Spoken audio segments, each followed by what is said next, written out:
Hey guys, it's Dark, and in this video I will be doing a follow-up on the endgame gearing of comparing World of Warcraft and Final Fantasy XIV.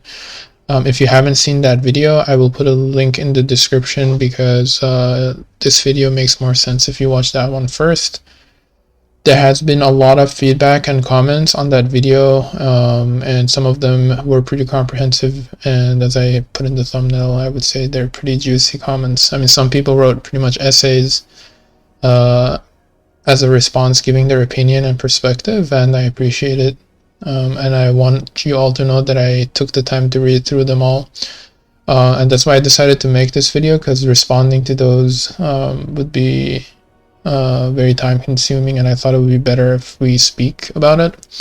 Ideally, it would be better if we did this on a stream so that it could be more interactive and we could have a conversation about it.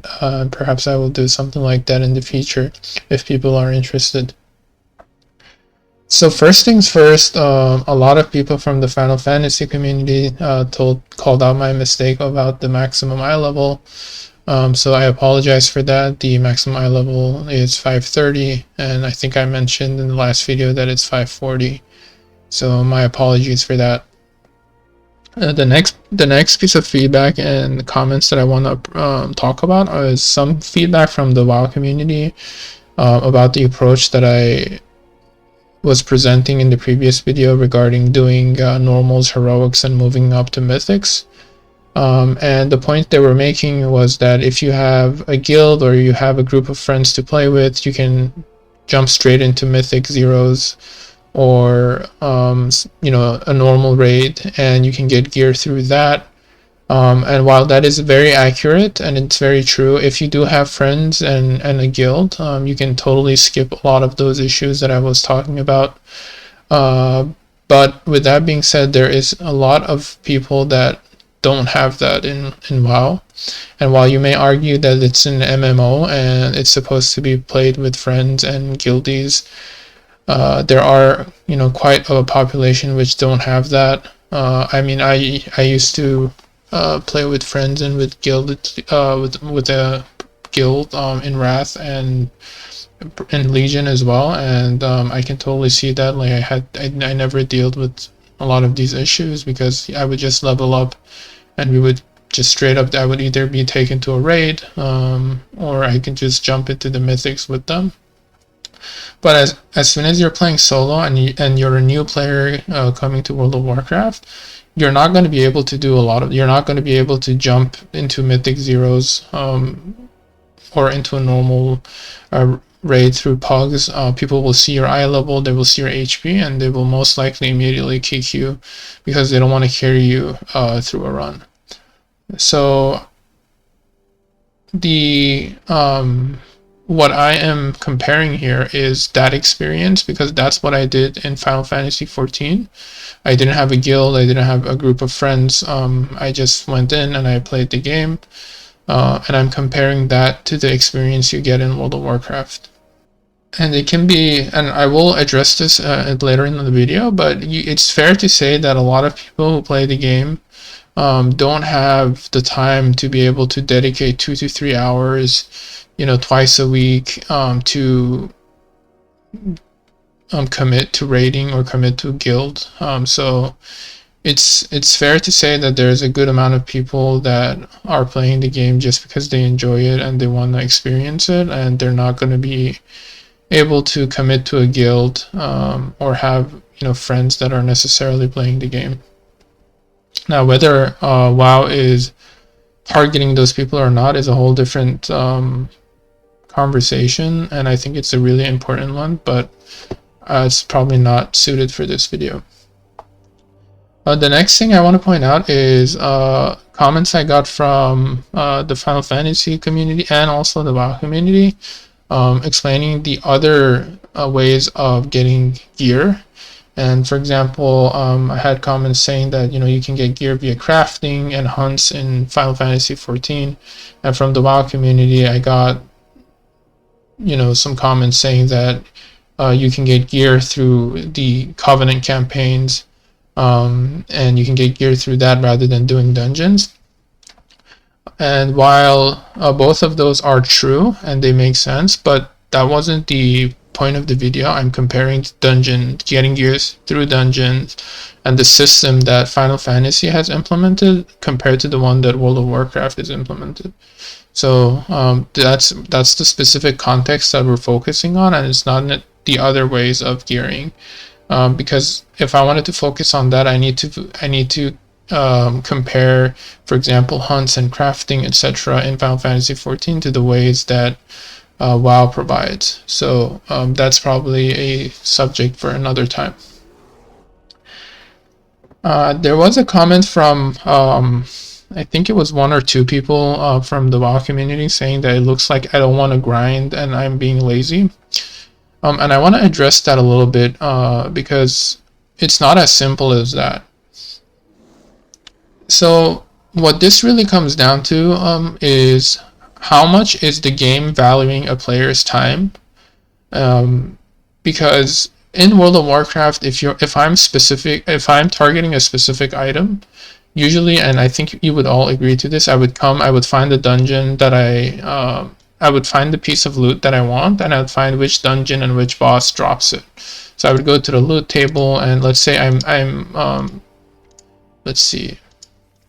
let's say for the sake of example, I'm targeting this ring. I need the haste and mastery, and in order to get this ring, in order to get a ring with haste and mastery on it, I need to run this dungeon and hope for, pray to the RNG gods that this ring drops for me, right? So I could, hypothetically, I can run this dungeon 10, 20 times, and this ring could not drop for me. I could get gear, I could get other pieces of gear, but not the ring, right? Maybe I keep getting the helmet, or nothing drops for me at all.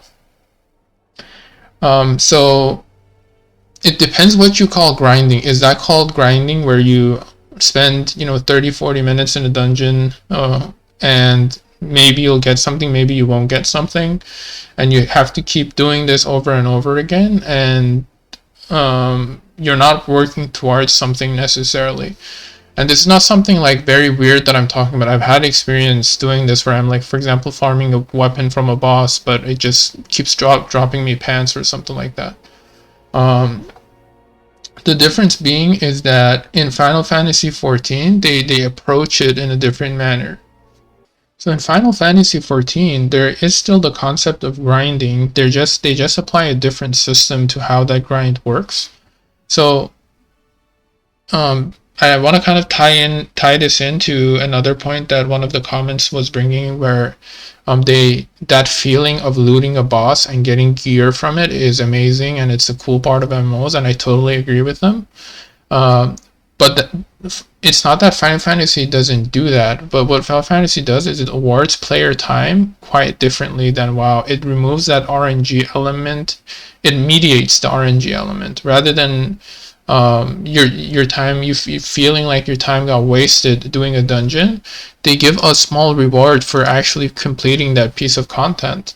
So for example, if I target a specific dungeon like you see here, or if I do a random dungeon, what I will get, let's say we're targeting a specific dungeon and go from there. So let's say I want a piece of gear from the Grand Cosmos or from the Hero's Gauntlet, which is a level 80 dungeon. I can run this and I may get the piece of gear or I may not get a piece of gear. So the RNG element is still there.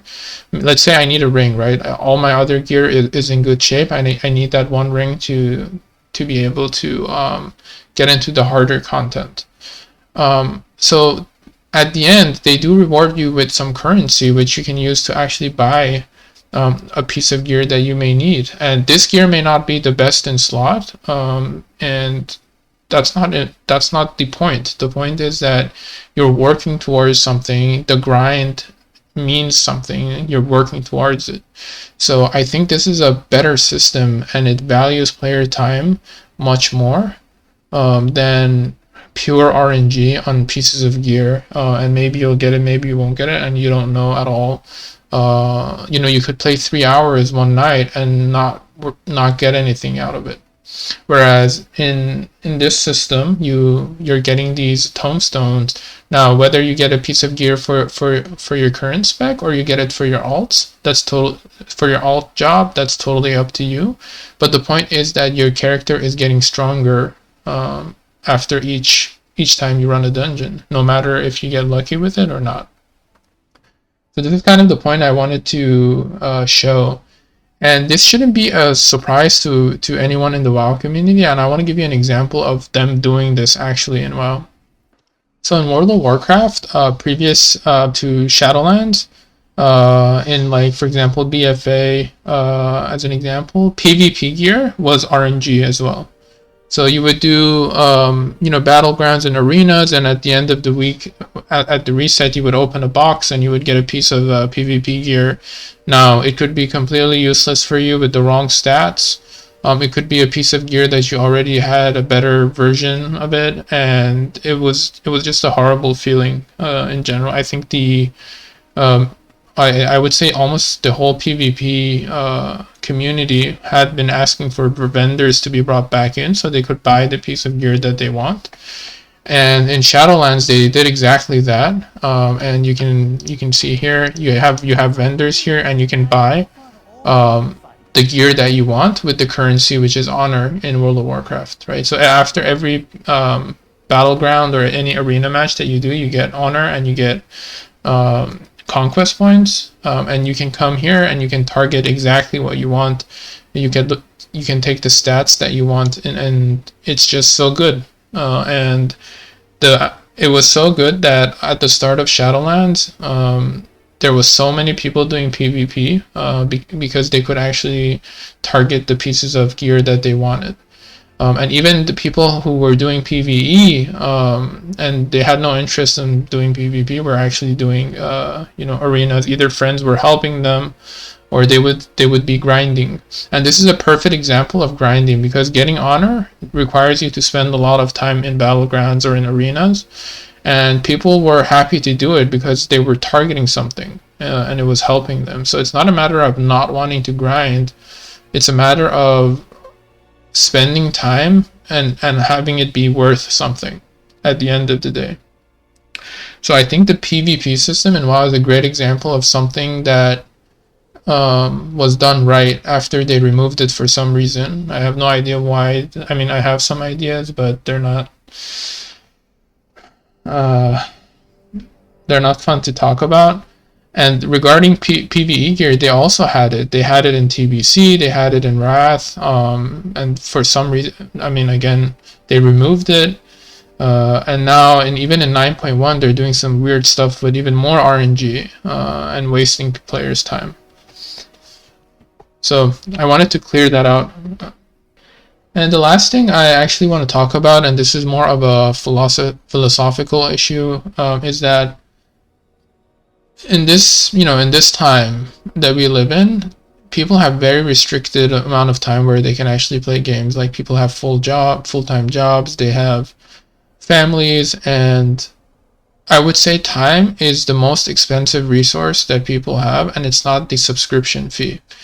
So I know there's a lot of talk about, we pay, whatever amounts of dollars per month to play the game, but that's our least expensive resource. The real resource is the amount of time we put into, the amount of time we have.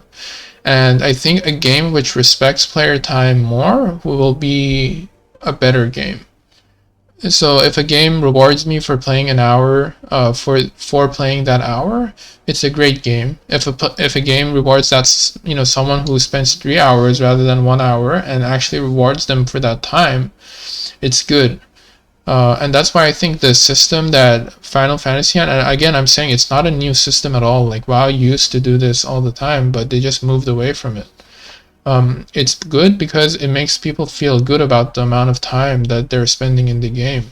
And what that leads up to is that people want to spend their time playing the game rather than, I need to do this, right? So rather than I need to do this, I'll fall behind, or I need to do this because, for example, if I need to fly, I need all the rep and stuff like that. I don't think that'll be a scalable solution, and eventually it will lead to people being unhappy and leaving. And I think that's something that we do see in retail WoW.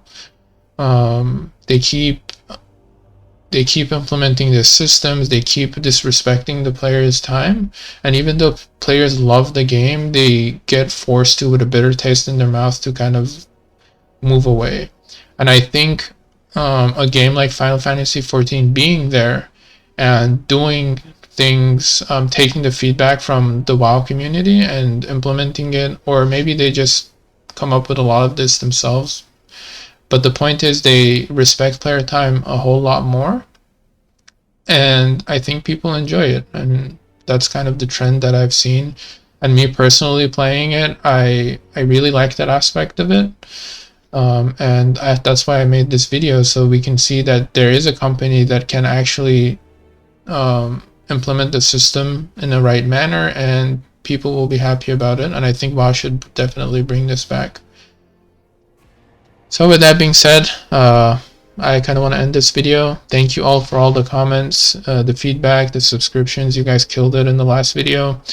And of course, you're welcome to put your thoughts and comments in perspective. I will definitely read it, and I'll respond to as many as I can. And if I see there's, a huge discussion to be had, we'll definitely make a video and talk about it.